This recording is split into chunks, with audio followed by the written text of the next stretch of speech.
Good morning, everybody, and a very, very warm welcome to episode number 161 of the Ask the Accountant weekly show, brought to you by the Ask the Accountant Network. I'm one of your hosts, I'm Patrick, and with me, as always, is my co-host, Mr. Johann Gorey. Johann, how has your week been? Let's not talk about the weekend for now, but let's talk about the week. How was the week? Because you were in Sri Lanka, or that sort of stuff? So I flew back home Tuesday night from Sri Lanka, landed here Wednesday morning.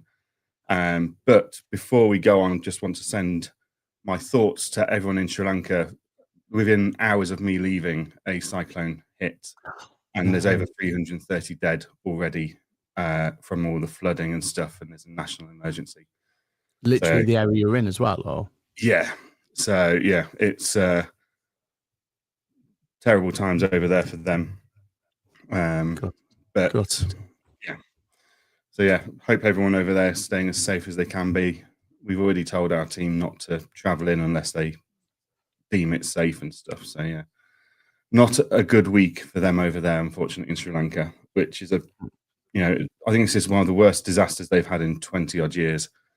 But beautiful country, lovely people. Yeah, terrible shame. So Terrible shame. And I suppose we best not talk about Formula One either. Let's wait for that for next week. Not as bad, but it was pretty grim watching. Yes, we will talk about that next week, one way or another. At least we'll have answers next week, right? Have answers next week, right?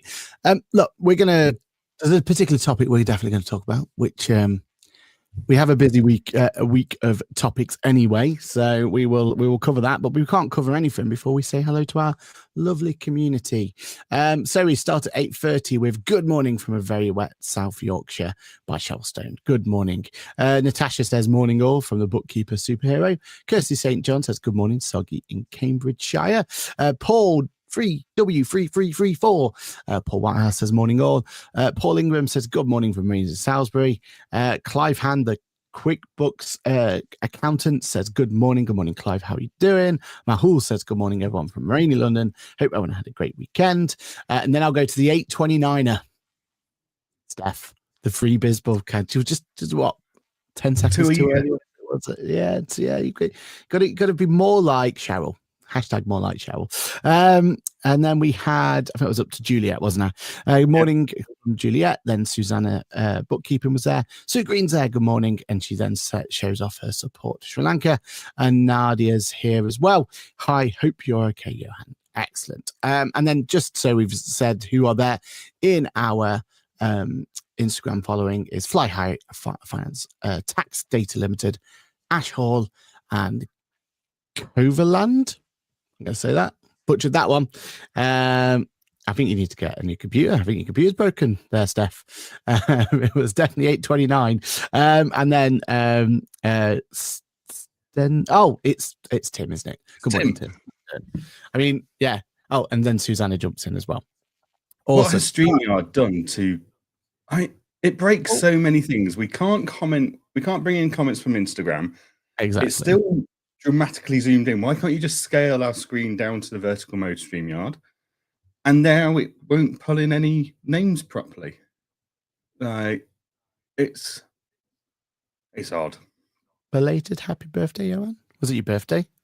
2 weeks ago. 2 weeks ago. Yeah. Happy birthday, Johan. From all of us, that's the Accountant Network. Thanks, friends. Thanks, my hope. There's one of us is on top of it, even if we are 2 weeks late. All right, then let's talk about topic of the show. Our first topic, which has to be a certain social media buzz that happened over the weekend. I want to start with this by saying that A, we don't want to spend all day on this one.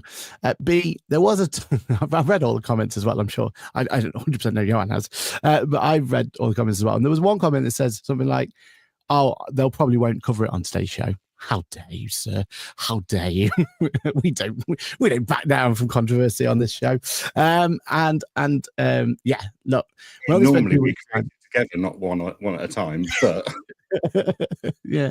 But look, I get it, right? We've had a topic on our show that I've been putting off only because we've had more important things to talk about.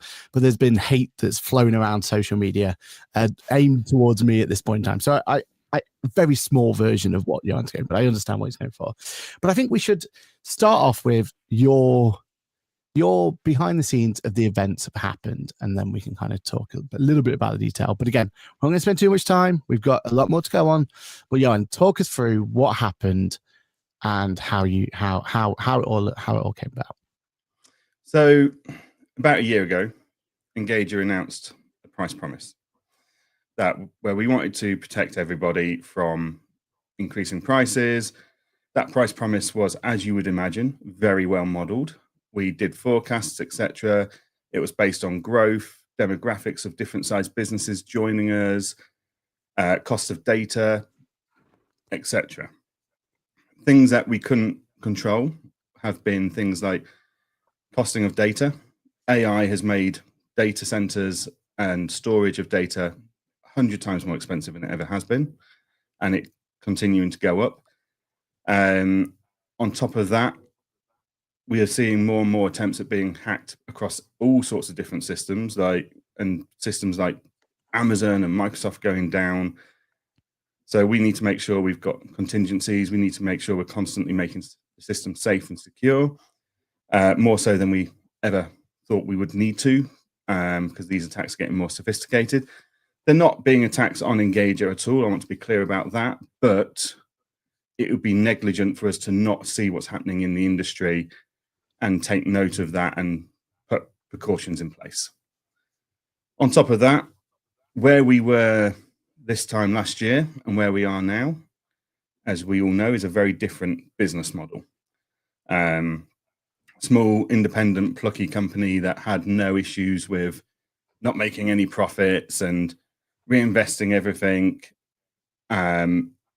We are now part of a much bigger company, and whilst there is no huge drive on profits or anything, we need to be sustainable and we need to pull our weight, and we need, we've got a lot of stuff that people say they don't want us to grow and develop. In which case, if you're saying that, remove every idea you've put on our ideas list, which is over 400 long. So the mass majority of our users want us to develop and grow the product and be all this singing, dancing thing, and we're more than up for that. It takes time, it takes resources to do that. So it was decided amongst the leadership team that the pricing was going to have to be reviewed and looked at, and the price promise wasn't sustainable. I cannot express how many hours, days, weeks have been spent on this. Between myself, Andy, Ash, people at TaxCalc, we've brought in their experts to help us with this. We've been doing modeling. We've been bringing in specialists to help us model it all out and stuff, to see what our options were and how we could do this. And unfortunately, they all kind of pointed to the same direction of unsustainability of the pricing promise. So as a team, we decided it needs to go, which is what got announced on Friday, followed by one of our more popular posts in regards to comments and interactions in the Facebook community. And we've got an inbox flooded with emails about it, rightly so. There's a lot of people upset. We anticipated that to a certain degree. Has it hit harder home than we anticipated? Yes, I suppose it has. But the team have been working throughout the weekend to deal with it at a leadership level. So yeah, it's not a pleasant thing, but I think the bit that took us a bit by surprise, but then now I look at it in hindsight, is the attacks on me personally. Because although I'm part of the team and I'm the face of the company, I've never been the controlling stake of the company. I've never owned a controlling stake in this company. But with all the joy and excitement and the fun of going on stage and announcing next big things and stuff, I can't then hide away when I've got bad news to portray. So it was debated, and like, do we post this under the Engager brand? Do we send a generic Engager email? No, I need to put my name against this and step up to the plate, as it were. But ultimately, regardless of who's communicating it, it is a team thing. And hats off to the team for their support over the last few days, particularly just checking in with me, because it has been a rough few days. I mean, I've never had to turn off social media before, but I had to, and I had to go for a walk, just for my own well-being on Friday. But yeah, it's been a tough few days. I think we're getting there. We've been very open and honest about our explanation now and put that out there, and that seems to have turned the boat a bit. To those though that reached out personally to check in on me, I just and check the rest of the team were okay. Just huge thank you. My gratitude for you guys is phenomenal. Like, I didn't expect messages coming in via email, direct message, LinkedIn message and stuff, just saying, are you okay? We've seen what's going on. It can't be easy. So yeah, for those people that not only saw it and reacted, but actually took the time to go, I'm just going to check Johann's okay. That's, truly appreciated. Yeah, 100%. And it's a human part to all this, right? I think a lot of people it was emotions that got to a lot of people, wasn't it? It was, this whole idea that the price promise wasn't being looked after, and there was a whole thing about, oh well, it's obviously because of tax calc, and it's obviously because of the the new ownership and everything else. When I think realistically, the way that happened, that in hindsight, that price promise, it should never have been an indefinite thing, right? Like, that's probably in where hindsight, I'd have never made it, but we all make mistakes in business, and we have to learn from them. Yeah, exactly. And like you said, it's not just you that made that, but it's not your price promise, right? It was a team thing. It was put together and it was put together in the right point, right? Like, it was put together to try and reward people for starting, for going with that journey with you and coming on with it. Like, it was all done from the right place.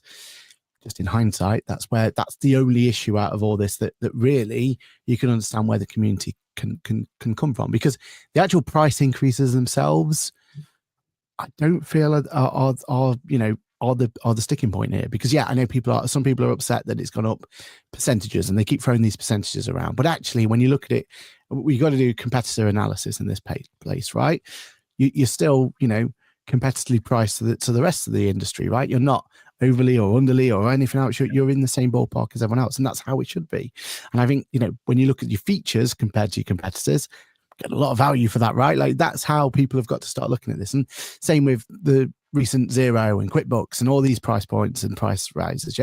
We've got to stop looking at it of how it affects us individually, and we've got to look at the competitive industry and where it sits and what features we get with it. And that make you just, if you're in a position where you're getting less features and having to pay more, then seriously consider moving, whatever that software is going to be, right? Like, if they're not developing, if they're not keeping up to pace and everything else, that cannot be thrown at Engager, right? The amount of upgrades that's happened, the amount of new features and everything else.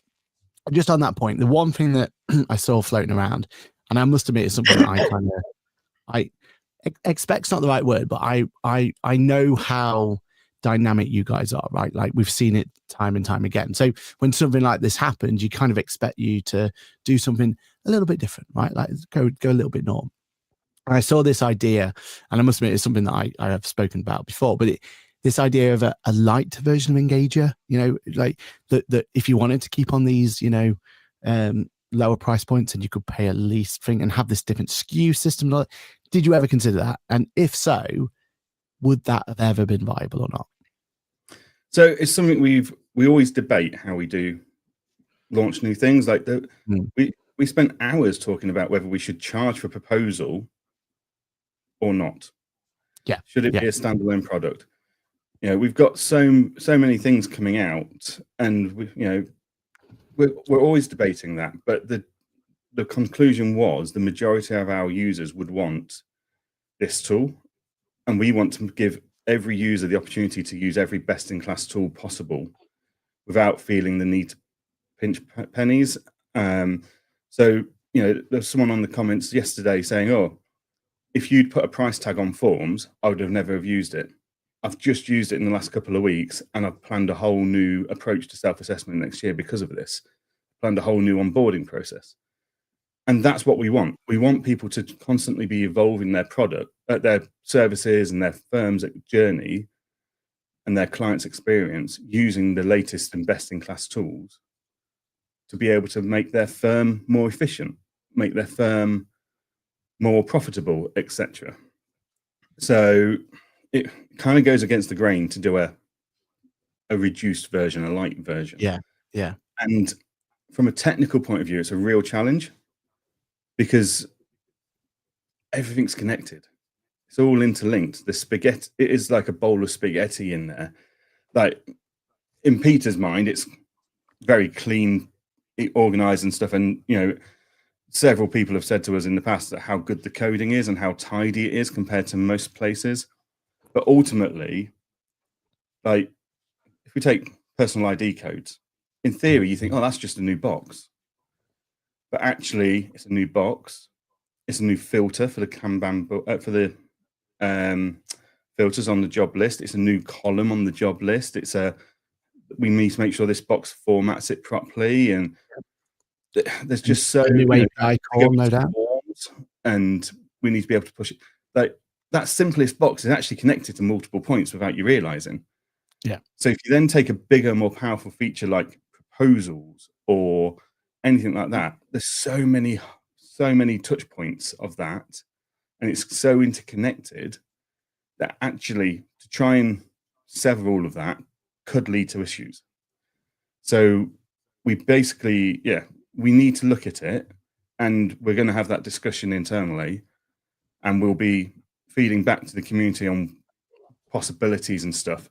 But also, it's not really the features as such that at that level for the smaller firms, it's not the features that cost us. It's the data. It's the maintaining security.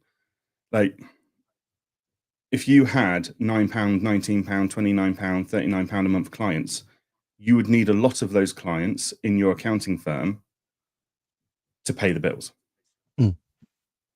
Okay.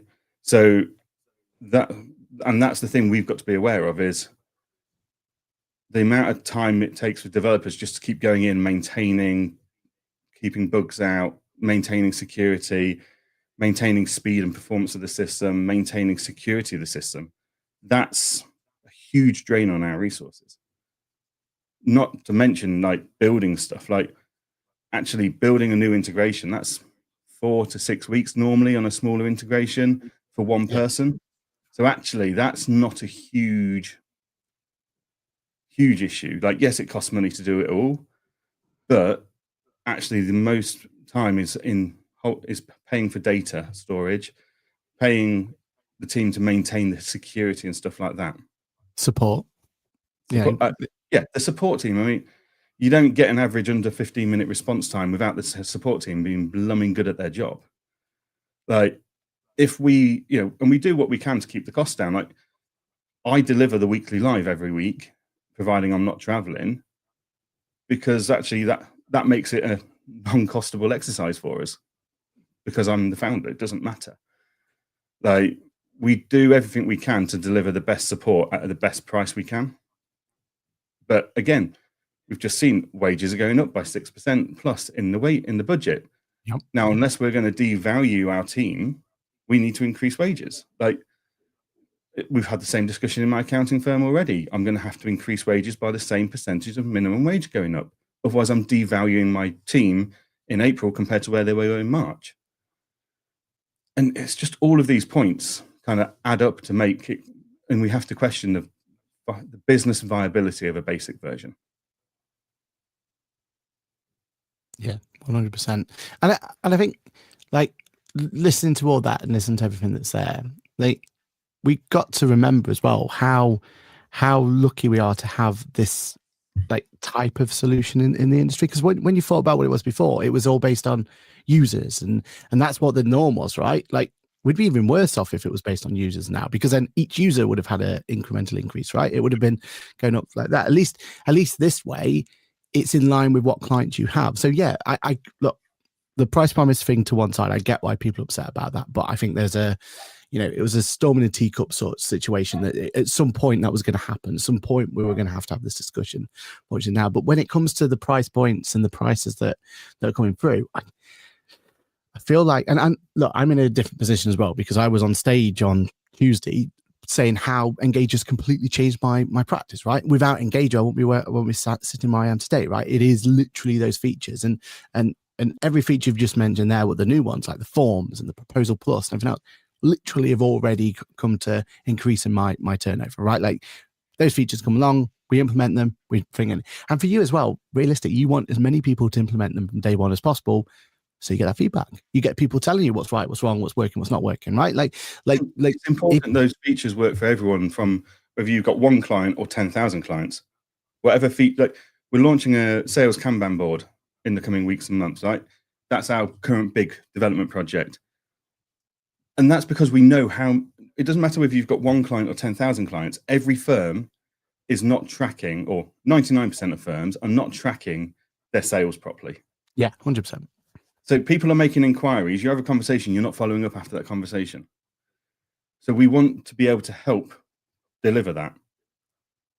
And, that's built into the pricing. So we're working to make every firm stronger, whether that's in client count or financially, etc. But it's tools like that. It doesn't matter how big your firm is. You've got to that sales Kanban board is going to have to work for all of those size firms. Yeah. So we need people to be able to use the tools at all sizes, so we can make sure it's working for everyone of all sizes. Yeah, 100%. And then the only other, because I have to say your response was the right response, right? Like that came at the right time. A lot of the emotion had gone out of it at that point, and it was just an opportunity to kind of give your side. The one criticism that did make me laugh was the whole, oh, this is certainly ChatGPT that's wrote this. And when you think about how many eyeballs themselves must have read that, and yeah, I'd imagine Grammarly or ChatGPT or something would have had would have looked at it at some point, because of course we're not going to let you know spelling mistake. Yeah, so, you don't want spelling mistakes out there or anything. It would just undermine what you're saying, right? If they were. And then the amount of eyeballs that must have looked at that as well. It doesn't matter if AI has been involved or not. Like right through. So Ash edited it and reworded it in places for me where I was dribbling on a bit, and Andy went through and did the grammar and the spelling, because that's what Andy does. He's an absolute laser focus on that kind of stuff. It then went up the chain. They came back with more feedback points to put on and take out and stuff. Like, there were so many people involved in that. Yeah, even if you'd started on ChatGPT, I mean, it would have completely changed, gone through. Let's go see what the community has said. So Paul W says, I looked at the price promise as a temporary thing. Engage has helped me almost double my client base since the promise. So in a year or two, I'll be back on the regular pricing anyway. Yeah, exactly right. And like things like Proposal Plus is designed to help us get those bigger and better clients, right? Like that's what we should be looking at as far. Everyone's opinion, what would be included in the basic Engager would be different, says Nick Moss. Yeah, exactly right. You'd have a debate. You are wrong. Like someone was saying, I just use the jobs board and time tracking. It's not actually, very few people as a percentage of our users use the time tracking. So actually, by default, we probably wouldn't have included time tracking in a light version. Yeah. But obviously for that person, we were going to have to. Yeah. So trying to find out what is light is going to be a real challenge. And it's not going to suit everyone. Yeah. Nicholas says, having everything available in Engager means I can push my business further without being cost sensitive in my new practice.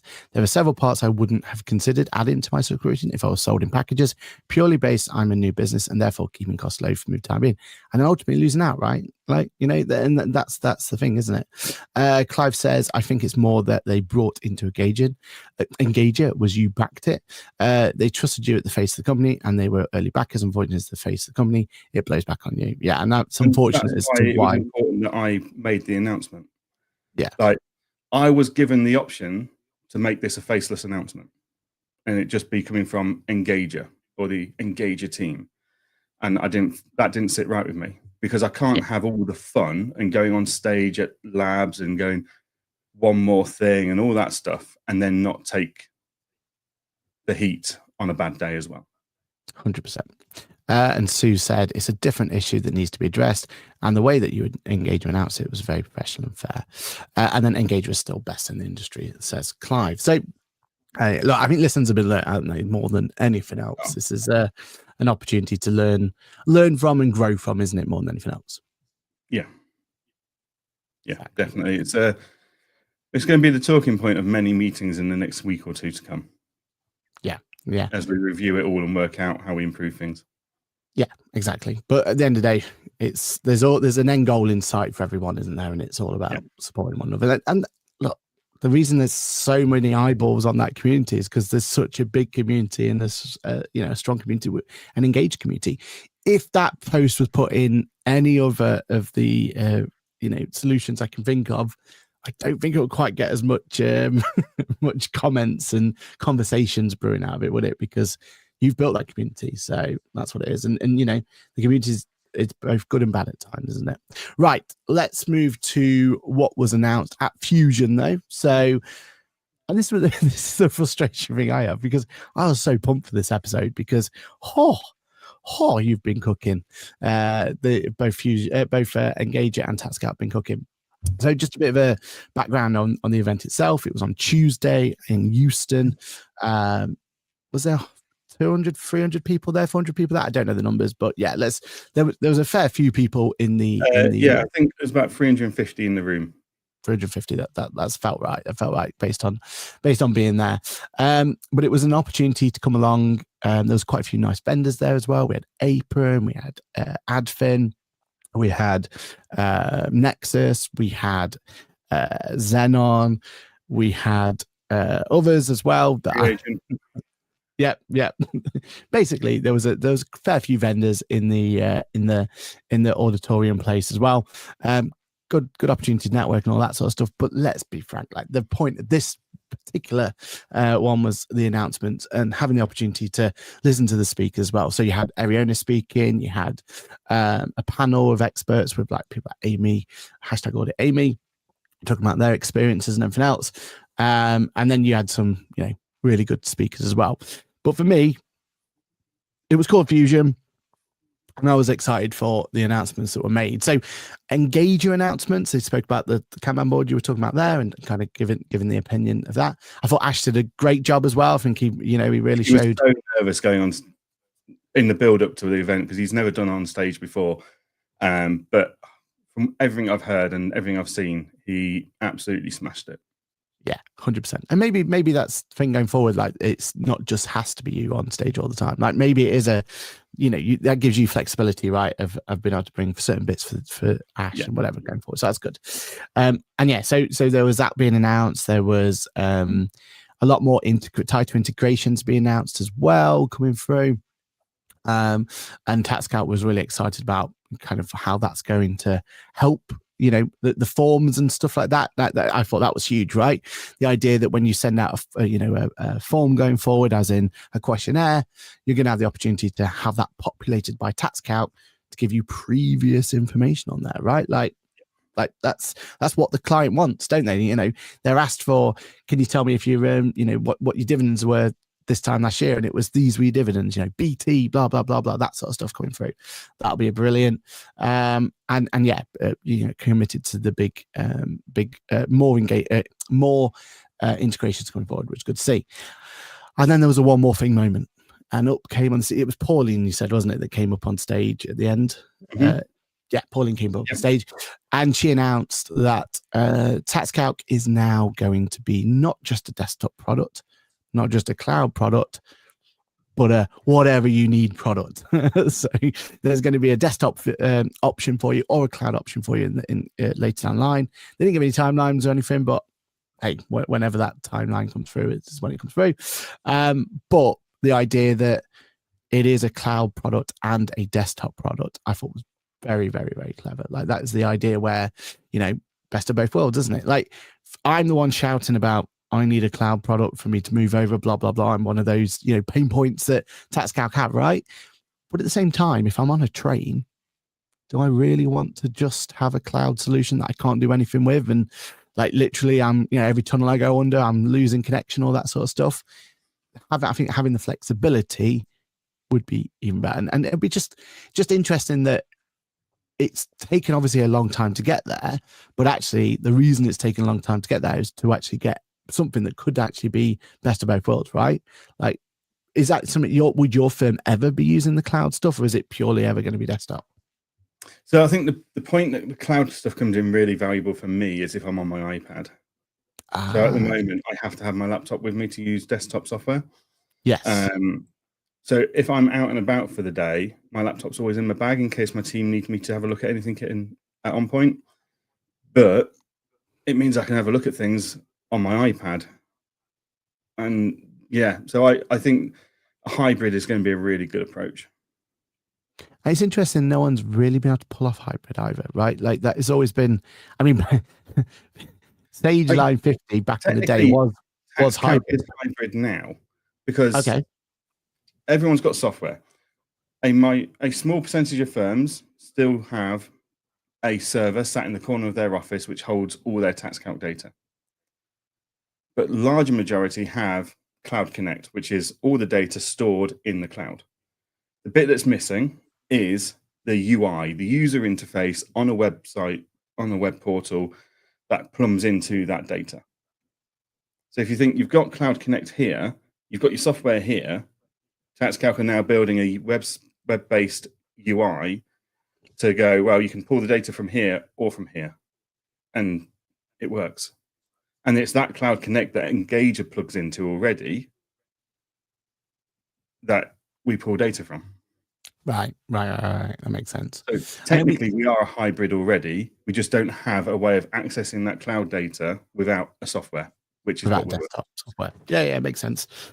Makes sense. I mean, it'll be interesting to know how that would work. I mean, maybe you already know the answer, but if there's two of us trying into the same client, what happens? You get like a block on you or an error message, or so it's the same as it'll be in my tinfoil hat moment. Like at the moment in TaxCalc, if I log into a client that someone else is already in my team, I get a warning saying so and so is already in this. You can only read only. Yeah. So logically, that would be what happens whether you're on the desktop software or the cloud software. Yeah, because that's always been the danger, hasn't it, of having a hybrid approach? As if what happens if your databases get misaligned and et cetera, et cetera, et cetera. I mean, look, we've moved on a long way since Sage Line 50. Already very good at A, read only stuff, and B, like if I log in on another laptop, it knows if I'm already logged in somewhere else. So it'll go, oh, do you want me to, you can't log in, or you can force that log out to happen. So if I'm logged in on desktop here, then I go on my iPad on the train, logically, if it behaves the same way as it does now, it's not going to be an issue. Yeah. I like that. Where was we? I found a new use for the time tracking when I took on an apprentice to track their time studying and shadowing. Yeah, love that. And the amount of admin we have to do to keep an apprentice up and running these days. Yeah, completely agree. Clive also says don't be giving out about other vendor price increase in the future. Yeah. Okay. Yeah. So my analogy for price increases is a seesaw. Okay, or scales, the old-fashioned ones where you've got a weight on one side and something else on the other, and it's all about value to price ratio. So our value was going up there and our price was sinking. We tried to bring it in line a bit so it's a bit more level. But a lot of softwares you see putting prices up, their price is already up here, the value is down here, and it just distorts it further. Yeah, and that's the time when I think we need to go and challenge the price increases, is when the extra value is not being delivered. Yeah. And I could talk a lot about that, but I won't because we have time issues. But you can imagine where I sit on that if we talk about some other software solutions out there. Catherine says, late but hi, everyone. Hello, Catherine. Welcome aboard. Morning from Danny as well. So good morning to you. Cooking Fusion. Maybe that's what we should have said. Yeah, Cooking Fusion. We're fusing to... Yeah. So Fusion is ultimately the most it's the hurrah moment for power creation. Yeah. Fusion's meant to be the big power creator. It's meant to be the future of power. So bringing two products together and fusing them to create the power of your accounting firm, that's the goal of Fusion. And the ultimate solution, the ultimate benefit of Fusion is Dishoom, because that's a fusion. So if you've ever been to Dishoom, you'll understand why Fusion is so important. Is Engager code base stable enough for Zapier connections? Yeah, because I would pay extra for that, says Tim. I think we've had this debate about stable enough. It's now security that we need to be checking, and are we happy with what data it can push back in and stuff like that. So that's under constant review. Yeah, I mean, you're starting an API with TaxCalc, so we'll see where it goes from there. Haven't tested it yet, but if the client doesn't in TaxCalc, will it create from Engager in current phase? Yes. Yeah. So if you've got a client Engager and you push it into and you can just go and click link to TaxCalc, create new, and we'll push all of our data into TaxCalc for you. And that reminds me of one of the big announcements as well, wasn't it? It was at the moment, if you try and close a phase and say it was Company's House, and you haven't actually, Company's House hasn't said, oh no, we've not received that yet, so you can't close this phase yet, and that little safety barrier pumps in, that same kind of sense checks can happen to your filing of your accounts, filing of tax returns, and all that sort of stuff going forward. So loving that. Yeah, like chips with your Chinese Fusion. There we are. If that's not a tagline that's on the Fusion board, I don't know what. Aaron, I feel you've cheapened the Fusion brand. Well, I don't know. I thought the Dishoom one was high. Chips for Chinese. We're there. I agree, Catherine. I'm with you.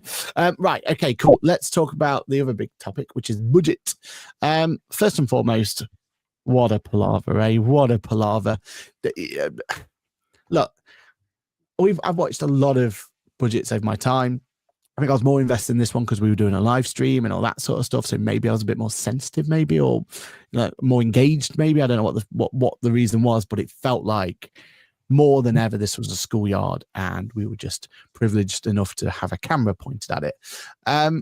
What frustrated me about this one was I thought the whole leaks idea was ridiculous. Like however that happened, that's just like that. Yeah, it doesn't solve or help anyway. All it did was tank the economy, didn't it, for that split second, and everything else went with it.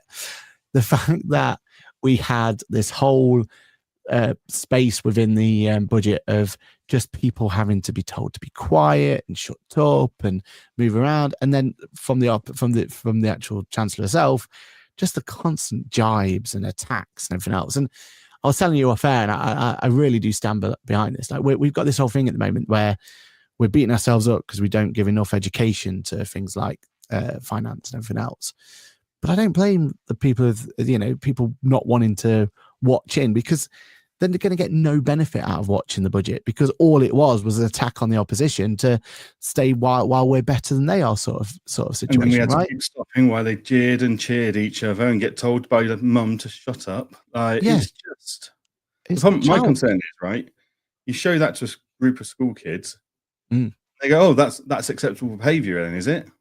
They're role models, aren't they, in this situation, right? Yeah.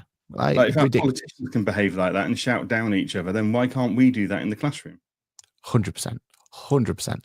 And there was no detail. Like, you've got an hour of our time. We've been asked to invest an hour of our time watching this budget, right? Give us the detail, or at least give us some detail at that point, not just these little split things that if you miss it, blink, you miss it sort of scenario, right? Like, that's not helping anyone. Like, she was spending a lot of time explaining why Conservatives did just such a bad job, and like if you put a pie chart together, it was 30 to 40% of a blame game, 10% of detail, 20% of fluff. You know what I mean? Like, it felt like that's what it was, and I just feel like we needed more. I mean, most of the stuff that was actually interested to us didn't even get announced, did it? E-invoicing, publicly said, e-invoicing, actually one of the most important parts of that budget, going to make a massive difference to us. How they think we can bring e-invoicing in whilst dealing with MTD, whilst dealing with corporation tax reform, whilst dealing with Companies House reform, beggars belief. Yep. So yeah, I mean, my overall my overall takeaway from the budget is that it could have been a lot worse, and I feel like we've been played a little bit here because I feel like a lot of the budget was basically, let's test the waters. Let's throw a lot of scaremongering out first. A lot of, rumors or leaks, controlled leaks by the sounds of it. Of let's bring the VAT down to 30%, 30 grand. Let's, Buying, as they call yeah, it on the press. yeah, exactly right. And then when it doesn't happen, heroes, absolute heroes. You know what I mean? Like the amount of calls I've got in booked in just today. Right. Okay. So that was going to go up to, was going to go down to 30, like just wasted everyone's time. Right. Like that's basically where we're at with that one. I mean, it literally stalled the economy. Like I've got clients that have stopped recruiting, stopped growing, stopped like making contingency plans instead of doing their jobs. Their productivity is through the floor because of all this scaremongering. Yeah. The budget has become a fear machine, hasn't it? It's like, oh well, but a fear machine now. It's lesser of two evil, right? Well, it wasn't quite as bad as it could have been. Everyone, and the bits that are painful, like the idea that dividends have gone up and everything else, and affecting actual, our clients, our bread and butter clients. All it comes into question now is should they be limited or not, and then becomes, well, what do we do? Do bash them over the head with bigger dividends, or do we bash them over the head with MTD? Like, what's the lesser of two evils at this point, right? Like, that's what it's become. And surely for the economy, where they keep telling everyone that, it's all about small businesses, like we want to encourage growth, like that's the backbone of our economy, etc. Like all these buzzwords, all these, words that keep getting said. Why do we have to keep attacking them? Like, what is it like? How do we get a reprieve for them? Also, a lot of the things that were announced, like mansion tax and stuff, not due to come in until 2029. Yeah. At which point you go, hang on a minute, let's look at the timescales here. There'll be an election by then. So she'll turn up, go, oh, good news, just before the election, quick budget. Good news, guys, I'm scrapping that for you to get the votes back. Keep me in and I'll scrap it for you. Don't you worry about it. Like, come on.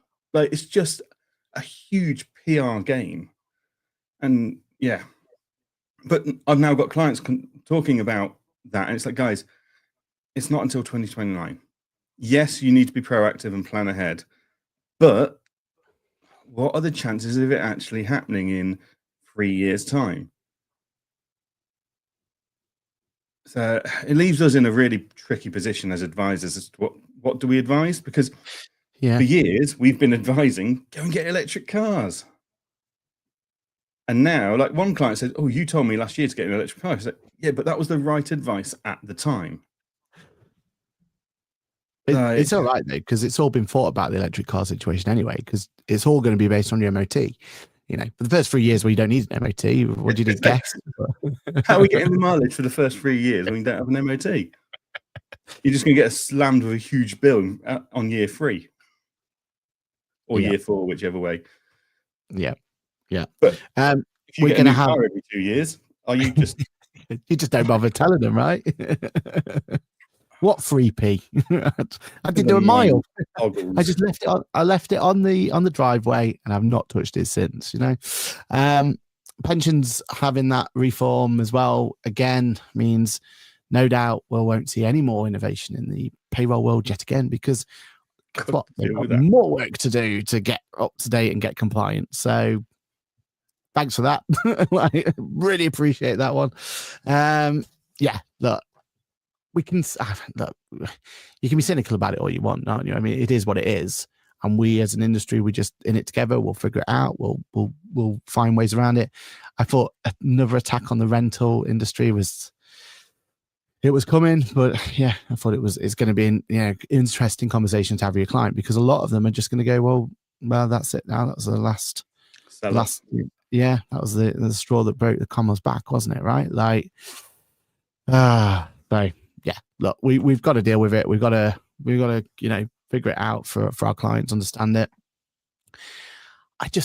I just wish it was more of a educational piece, right? I wish that was what we got out of this. I think that to me would be better for everyone, right? Like if people came out of this understanding it and feeling like they have a better grasp of what's going on, wouldn't we all be better off? Whereas now we have the budget, then we need to have a lot of content after the budget to explain it. You know what I mean? Like it just becomes this whole pillar of just But noise. silver lining, guys, we don't have to worry about talking about the wrong tax brackets until 2031. So the £12,500 bracket is going to be like that. Used to be the thing every year. Was I'd say one bracket. Hang on, no, that changed last week. That went up with inflation in April. It's now this. It's like New Year, isn't it? Like trying to remember that you're in a new year and you not putting 2025 in the date, you put in 2026 in the date. Like, so silver lining, we don't have to worry about that. Having said that, we've got the Scottish budget at the start of January, and that could change things for us. Yeah, because you do have a different alignments, don't you? So they don't have to follow the freeze. They could increase their tax brackets with inflation if they wanted to. I don't think they will. I think they'll do the money grab. But technically speaking, this could get even messier if the Scottish government wanted to make it safe for us. I kind of feel. Do I feel sorry for her? I'm debating if I do feel sorry for her. But the whole idea that whatever she says now can be analysed in seconds, because she did it. She mentioned, didn't she? And I can't. Again, there wasn't enough detail to really understand it. It was analysed before she stood up. Well, yeah, but even during the talk, right? She mentioned something about the ISAs. The ISAs have meant that there was a 50k. People were losing out on 50k worth of investment. Also, it was, I'm paraphrasing, but something like that, right? Basically, she was insinuating that because we're doing a bad job with encouraging the ISAs and bringing people in, that they were putting it elsewhere and they were getting less out of it, right? You do you just 1 second of just putting it into ChatGPT, type in what would, if I had X amount and the basically what she said and I invested in here, what would my return have been? It was like 885% or something compared to an ISA. Like, do you know what I mean? Like, okay, we've got to analyze that. We've got to figure that out. But straight away, when she said something and you go, well, that doesn't smell right. Like, do you know what I mean? Just to give you that bit of am I right to think this? And again, you'd have to do proper analysis to understand if ChatGPT got this right or wrong. But just to reinforce that didn't sound right, that didn't feel right. Like everything she says now is being criticized. Then you get the idea that actually she wasn't telling all the truth about everything, and we've got numbers and stuff to back it up, and people are looking into it. Yeah, was it ever this critical before, or are we just being extra sensitive with it? I don't know. I don't know. Maybe it's recency bias. Maybe. Yeah, I do feel like as a nation we spend a lot more time focused on the budget than we ever used to since COVID. Yeah, I think we're a lot more aware and educated on that since COVID, which is interesting. Kirsty said the tax threshold freeze is a stealth tax, though, isn't it? Completely. I'm being sarcastic about. At least we don't have to worry about changing one thing in the accounting world. But yeah, let's increase our wages by minimum wages by 6+%, but not increase the tax bracket. In effect, they've increased their tax gains by 6%. Yeah, like, exactly. Really high level numbers. Like, yeah, it's not good. Paul says mudslinging at its finalists. Normally I would send a summary to clients by the end of the day. Today I still haven't mentioned my opinions on it. Yeah, we've sent stuff about, I don't know, it is what it is, right? Like, what else can you say? Rich Harris once said, Steph, Rich Harris once said, being an account's like being a surgeon. Every 6 months, they rearrange the organs in the body and expect it to operate as usual. Yeah, exactly right. Paul says, most large companies will chop in the car on the third year anyway, especially if on lease. Yeah, so. I imagine, though, the lease companies will be asked to report the mileage. Like, logically, if I was them, I'd be saying, get the lease companies to report mileage. Like, MOT is obviously too late a point. I think we need several options to report that information in. Yay, let's pass more admin work and increase our costs. Yay. Most we've got electric cars are still cheaper. They are, Catherine, but the gap's getting smaller, right? As always. It's like the Same benefits with, of being a limited company versus sole trader. The gaps are getting smaller. and arguably, in some circumstances, it's over thing, isn't it? But yeah, that's what it is. So that was the budget. On a positive note, our live stream went really, really well. So thank you everyone who joined us, watched live and all that sort of stuff. Gave your comments. I know she's in the Instagram. Julie was there giving her comments in, which was good to see. And so was a lot of the rest of you as well. So thank you for that. That was good to see. Yeah, it was just frustration overall, wasn't it? We're going to end on, what should we end on?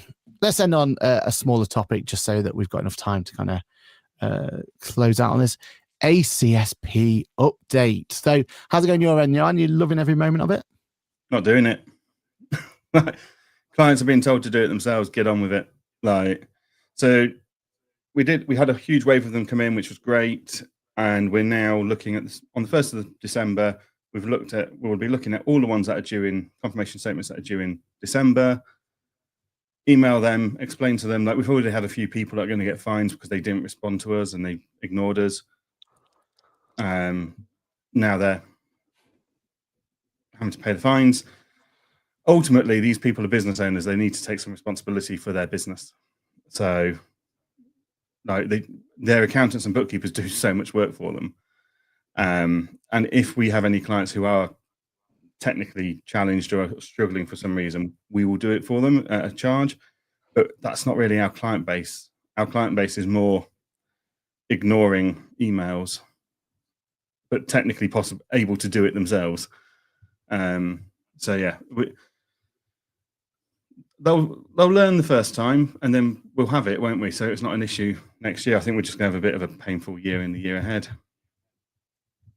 So the reason I bring this up as an update is because Cummins House has done it again. They have just I don't know. I'd love to be on the fly on the wall of their software implementation or UI implementation, whatever the phrase is, right? Because obviously they've got to build the systems for this to work. Yeah, we all agree on that, right? So everyone's had these codes come through. Either you're in Johann's camp and you're just not going to help your clients whatsoever, which I completely understand. No. We'll help the needy ones, but we don't have any needy ones. Yeah.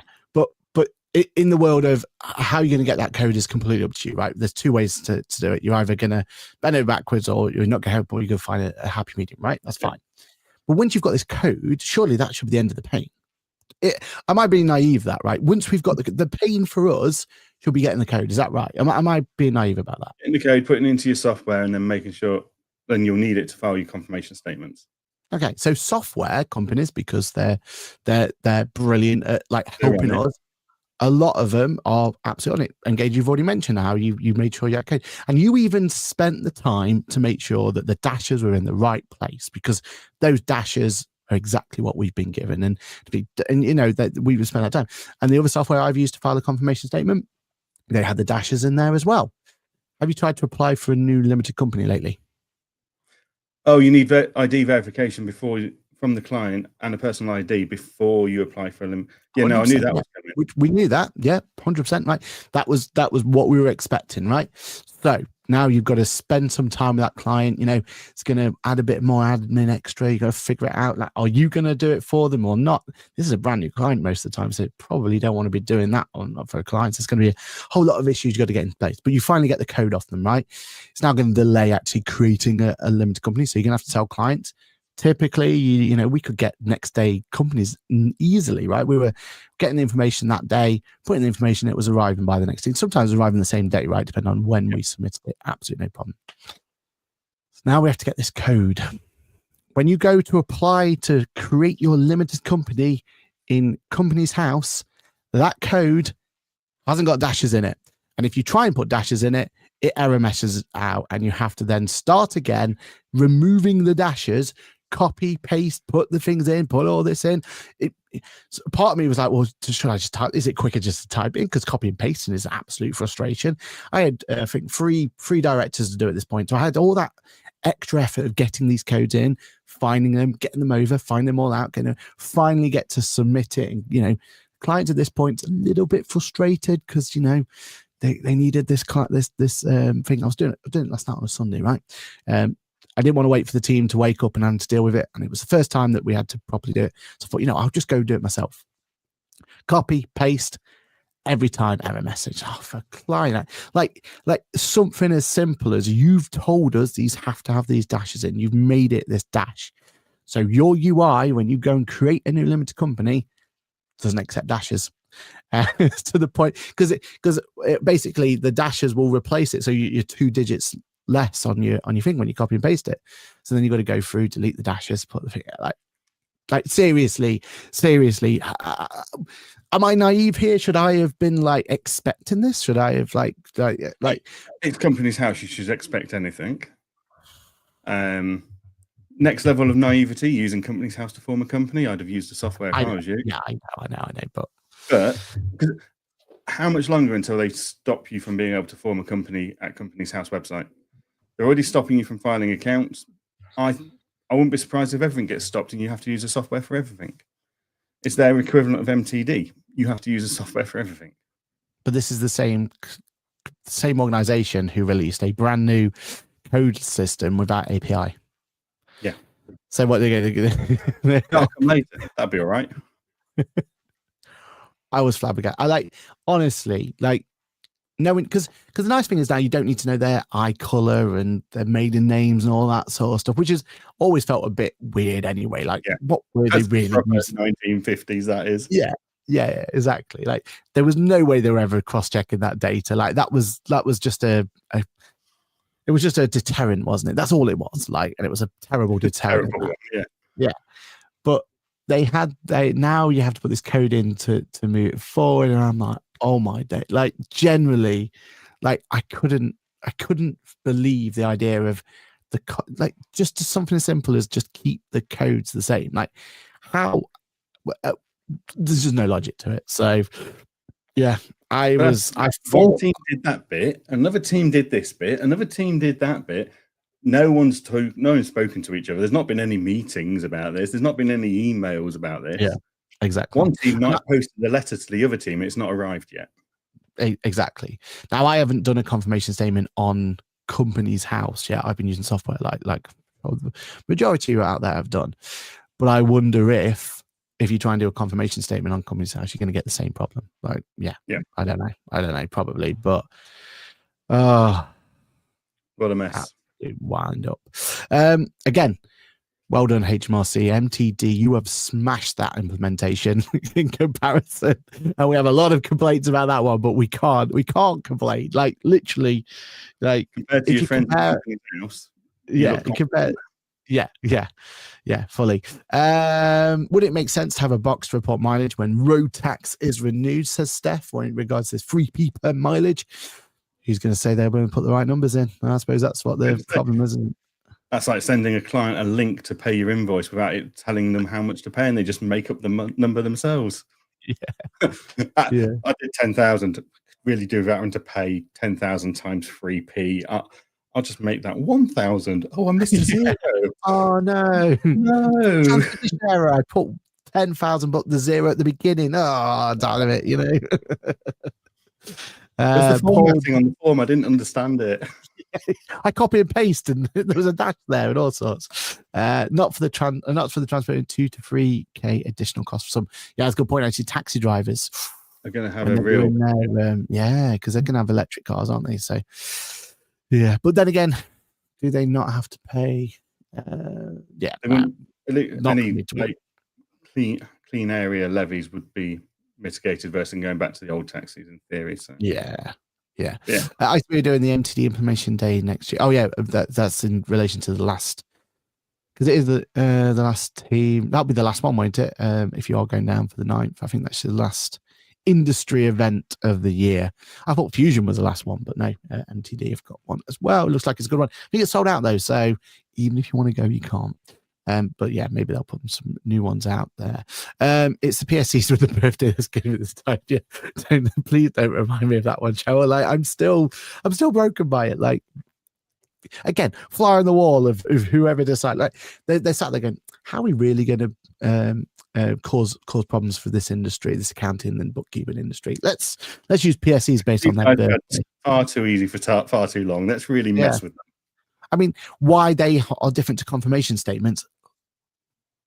Tell me. Like, anybody out there, tell me, because I would love to know. Mahul says, I instructed my client how to verify the industry by explaining step-by-step process, and they did it successfully. Nice one. Yeah, I mean, our success rate is like 70% have just been able to do it themselves. Absolutely fine. So yeah, given the format of the code, will it need to be expanded in the future too? Do you reckon they'll run out of numbers? I don't know. No, because there's numbers and letters, isn't there? I imagine there's billions of variations of that. What is it? 12 digits? Yeah. Yeah, I don't think they'll run out of space. Should be. I mean, we never ran out UTR numbers, have we? And this seems more. No, and we've never run out of mobile phone numbers. And we did run out of landline numbers, which is when we had to go from 5 to 6 digits in a landline number when I was a wee boy. Back in my day, there was only 5 digits on a phone number. I don't remember that day. I thought we're the same age. Paul says, Owen Sandwich and posted no late fine penalty for MD. Yeah. Exactly. Another part that they just didn't bother saying in the budget, and it was in the fine print, wasn't it? Which is a good thing. I mean, it means we've got another beta, basically, if you're going to be cynical about it. Make them upload a photo with OCR technology to read the numbers. Oh, they could use their OneGov gateway login. Oh, yeah. Make them upload a photo, OCR technology to read the numbers. Yes. I agree wholeheartedly. Karen Waters, thanks, Karen. I'm going to go take a look. For me, you can't put a price on the benefits to people's health and the environment, but I know that's not everyone's concern. Yeah. Okay. Maybe. Okay. Cool. All right. I get what you're saying. Right. Okay, people. That is it. That's been another lively episode of Ask the Accountant Weekly. Johann, I've heard you've got a very busy week ahead. What's going off? Yeah. On the road, meetings all over the place. So yeah, I say on the road, on the rails. Leave this morning, back Friday afternoon, Friday evening time. So various meetings all over the place. Nice. That's what you like to hear. Oh, thankfully, I'm not. I had that same problem last week where I left for Fusion 4 a.m. on the Tuesday, got home on 9 p.m. on the Friday. And yeah, I am now officially finished from leaving or going to London, should I say. We got a bigger project, not to say bigger, but we got projects we need to put our head down and look after. So that will be our priority going forward. Next week's my last travel week before Christmas. So yeah, I was going to say they can't come soon enough for you, right? I would have loved to go into the ICB one. I think there's a couple of Christmas parties down there as well in London, but no. Done. I have done and dusted. All right then, everyone. Well, thank you so much for coming along and having such a lively talk with us. It's been a good one. And we will see you all this time next week, because I don't think we have any other shows on the network either. I think that's it. I think that we're kind of cutting up for Christmas, which is the right thing to do, isn't it? Yeah. Although we do need to film the bonus show, so keep an eye out for that. We're going to put the bonus show out. The first one will be free for all, like accessible to everyone, to give you a bit of taste of what it is. So keep an eye out for that one. We imagine it's some evening, sometime where we can all, maybe grab a beer or something and sit down and have a chat. So keep an eye out the socials for that one. And going from there. And with that, I think it's a bye from me. And a goodbye from me. Cheers, everyone. Have a good one. Bye.